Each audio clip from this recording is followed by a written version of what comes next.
Here's another one. Let's differentiate this function 2x plus 1 raised to the power 5 times x cubed minus x plus 1 raised to the power 4.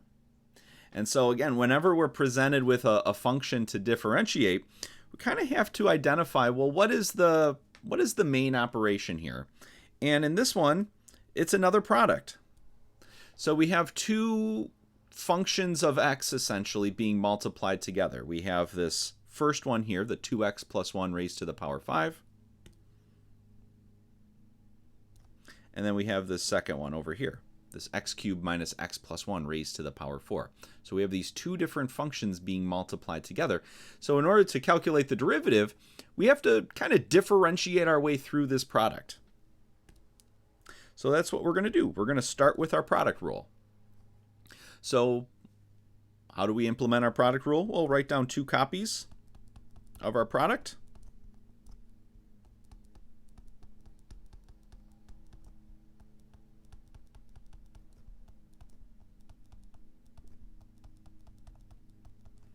In the first copy, we apply the derivative to the first term. In the second copy, we apply the derivative to the second term. And then we put a plus sign in the middle there. And that's our product rule. All right, so we've kind of differentiated our way through this product now. So we still have some derivatives to do, so we're not done.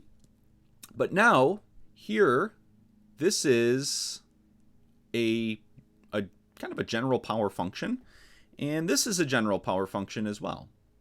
So when we look at each of these, we only need to differentiate the terms in the brackets here. So we've kind of narrowed our focus down to just kind of the different pieces of our function. So let's start with this 2x plus 1 raised to the power 5. How is that going to work? Well, it's another chain rule. We got to use some chain rule here. We also called it the general power rule, because this is a special case. But really a special case of the chain rule. So how does it work?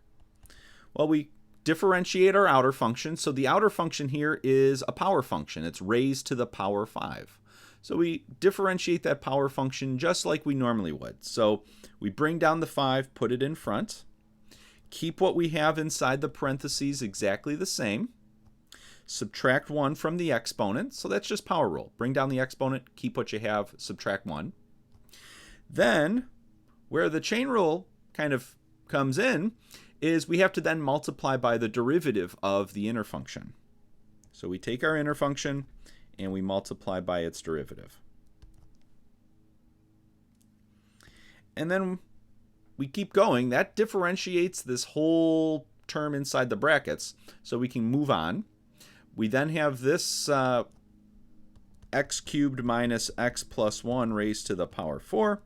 That's outside the brackets, so we're done with that. Then we have this plus 2x plus 1 raised to the power 5. That's not inside any brackets, so we're done with that as well. And then we have to do another general power rule over here. So another chain rule over here as well. So how does this work? Well, our exponent here is 4, so bring the 4 down. Keep what we have inside the parentheses exactly the same, so x cubed minus x plus 1. Subtract 1 from the exponent, so we go from 4 down to 3. So we're just doing power rule. Bring the exponent down, keep what you have, subtract 1. And then we take our inner term, our inner function, the x cubed minus x plus 1, and we multiply by its derivative. So this is the chain rule right here, just for emphasis. And this is our chain rule over here as well. So notice what we've done is it's the derivative of our outer function times the derivative of our inner function. Same thing over here. Derivative of the outer power function times the derivative of the inner function, what was inside the parentheses. So that's our chain rule. All right, so we're not done yet, but we're getting there. So we did product rule. That was the first derivative rule we used. And then the second part was chain rule. We had to do chain rule a couple times. And now we just kind of keep working our way through the brackets here. Keep differentiating as we go. And now it comes to a point where these are just basic form derivatives. These are ones, just polynomials. We can just differentiate these with some of our more basic rules.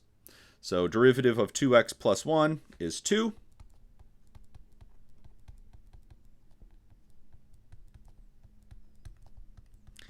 And then we go and differentiate the other term. So everything else just stays the same. We're done with it. If you wanted to, there's probably some simplifying you could do. So, derivative of 2x plus 1 is 2. Next thing we could do is multiply the 5 and the 2 together. I could probably move this 4 in front as well to clean it up. And then finally we get to our last derivative here. Derivative of x cubed is 3x squared. Derivative of negative x is minus 1. And then the derivative of that plus 1 is 0. So there we go. We have our derivative.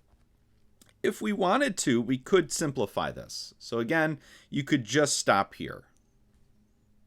If it was the sole question like it is just calculate the derivative, this is fine. Sometimes though it's helpful to simplify.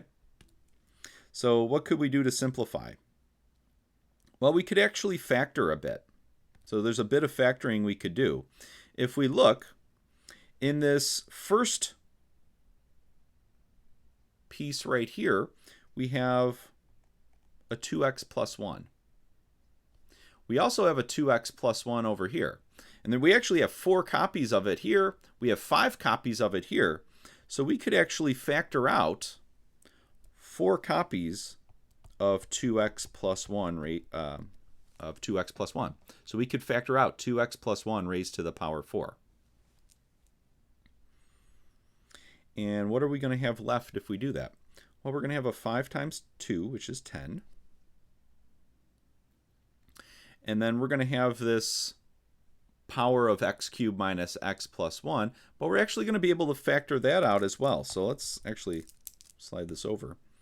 We're actually going to have, in this first piece, we have 4 copies of x cubed minus x plus 1. We have 3 copies of that over here. So we can factor out, if we go by the smallest exponent, we could factor out an x cubed minus x plus 1 cubed.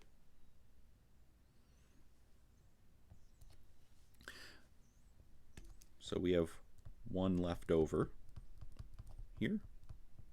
And then we have 1 left over here, just for make sure we remember that. So we've factored out a 2x plus 1 raised to the power 4. We've factored out an x cubed minus x plus 1 cubed from both of these. And now let's just write down what our leftover pieces are. So from this whole entire first section right here, we have a 5 times 2, which is 10.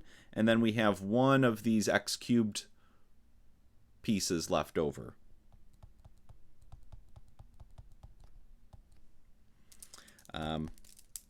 And then if we go on to our our second piece here, what do we have left over from this? Well, we have 1 of the 2x plus 1s left over, and then we have this 3x squared minus 1 left over as well. And if we wanted to, we could keep simplifying this. So multiply everything out in here and then combine like terms. So this is kind of setting the stage for how we might simplify this. So we've factored all of these out. Well, we'll stop there. But sometimes it's helpful to simplify these. And factoring is a lot of times the way to do it. All right, so we'll see a few more examples of just multiple derivative rules coming up. But again, what did we do here? We started with our function, and we identified that it ultimately was a product. It was a product of these 2 pieces. So we started with the product rule, and that kind of differentiated our way through the product, and that gave us, if we focused it allowed us to focus our attention then on differentiating these pieces. And to do that, we had to use chain rule. So the first one was just a chain rule general power function. Same thing with the second one. So we had to do this product rule, and then the next part was doing chain rule a few times. And this is For more complicated functions like this, sometimes necessary. We have to do product rule, a couple chain rules, things like that. We'll see a few more examples like this. So we'll see you there.